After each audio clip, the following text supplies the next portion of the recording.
variety of tasks and being around people, and they're usually good at multitasking. Conversely, introverts often like working alone or in small groups. They prefer to work at a deliberate pace and they like to focus on one task at a time. Now, I want you to realize that this is not an exact thing. If you notice with mine, I had very slight preferences. What that means is that I could go either way. In fact, I consider myself an ambivert. And when you get to the end of this course, I'm going to talk to you a little bit about what an ambivert is. But I consider myself an ambivert, and you will notice, depending on your preferences, how strongly you come down on one or another. Again, if you're slight, you can go either way. If you're moderate, or if you have high preferences, and so make sure you read the results carefully. And so you can be a thinker or a feeler.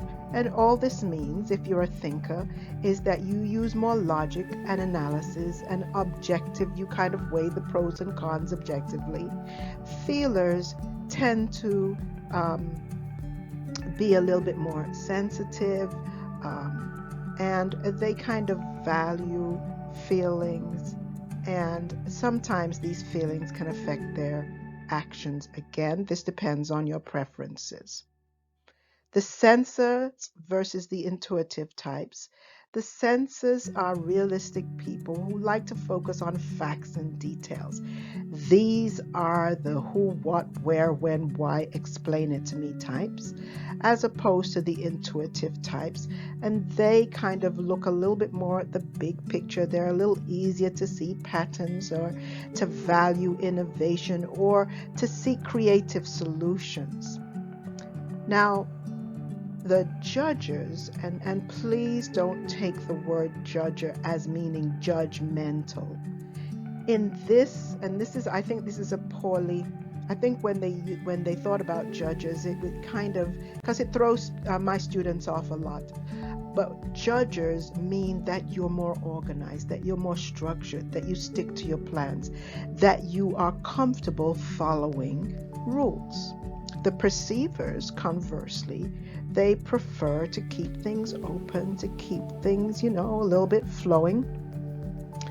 And they're a little bit more spontaneous and they like flexibility instead of making plans.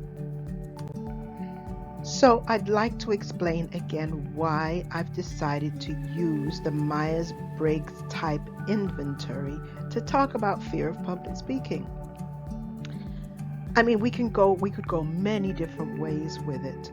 And I just want to make sure that you understand that if you have a clinically diagnosed fear or social anxiety, then that is outside of the purview of this course. That is something that is a little bit more medical, something that is outside of what I'm going to describe here. So please understand that. So why use the Myers-Briggs? Because I believe that it is a great way to assess types and personalities.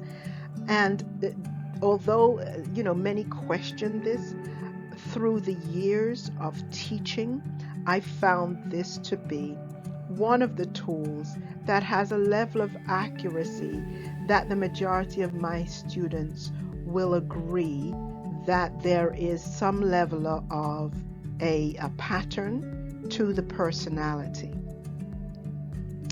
So it is a proven and powerful instrument, and it's used by many, many, many corporations and businesses in their training and their leadership training and interpersonal relationship training, especially for communication and relationship building, and for persuasion, for conflict management, decision making, and influencing others.